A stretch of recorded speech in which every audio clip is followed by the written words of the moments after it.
Rich Paul has become arguably the most powerful agent in the NBA, but he will always be associated with a single client.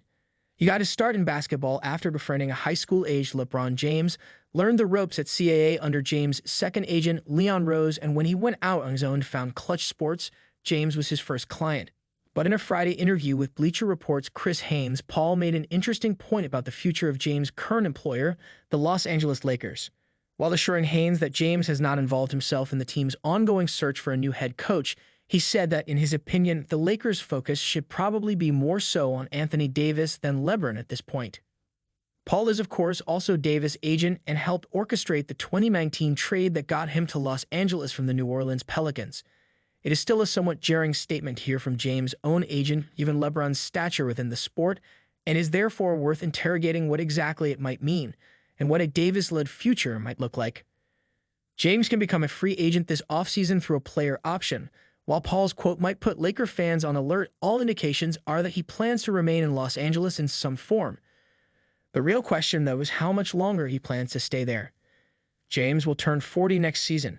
The Athletics' Shams Charania has reported that the expectation is that James will play 1 or 2 more NBA seasons, though given how good he still is and how much money he stands to make by at least playing out a 3-year max contract, he should be considered year to year for the foreseeable future. Paul's words might suggest that the Lakers should plan for a shorter time period with James rather than an extended runway. Davis turned 31 in March. He may be closer to the end of his prime than the beginning of it, but the Lakers can reasonably assume that he still has several years of stardom left, provided he can remain healthy. Part of the plan when the Lakers signed James was that he would eventually pass the baton as face off the franchise off to another player. That hasn't quite happened yet with Davis, but it seems as though the plan remains for him to do so. Where things get complicated is in managing the roster in the interim.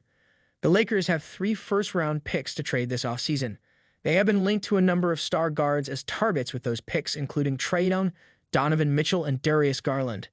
Such a player would make plenty of sense as a long-term partner for Davis, who needs a ball handler to set him up for easy buckets near the rim. But would another high-usage offensive player that doesn't excel defensively give James the best chance of maximizing his own title odds in these last few seasons? That's a tougher question. The Lakers won their 2020 championship with 3 indie role players surrounding James and Davis. The new second apron rule set built into the league's CBA means that any team uniting 3 veteran stars like the Lakers are seemingly trying to do would have next to no flexibility to surround those players with worthwhile depth. The Lakers lived out those depth fears when they traded for Russell Westbrook. During the 2021-22 season, 10 of their roster spots went to players earning minimum salaries. They spent the past few seasons digging themselves out of that hole. The 2024 postseason has largely been dominated by teams that have emphasized defense and depth, which this sort of trade would preclude. If the goal is to create a core that can outlast James in Los Angeles, it might be viable.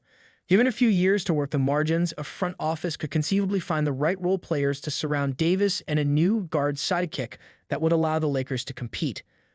But it seems unlikely that James could wait that long, and the style that makes the most sense around him would be something closer to their own 2020 model, which emphasized balance. There isn't necessarily a right answer here. Building a roster even around players as talented as James and Davis is a complex process.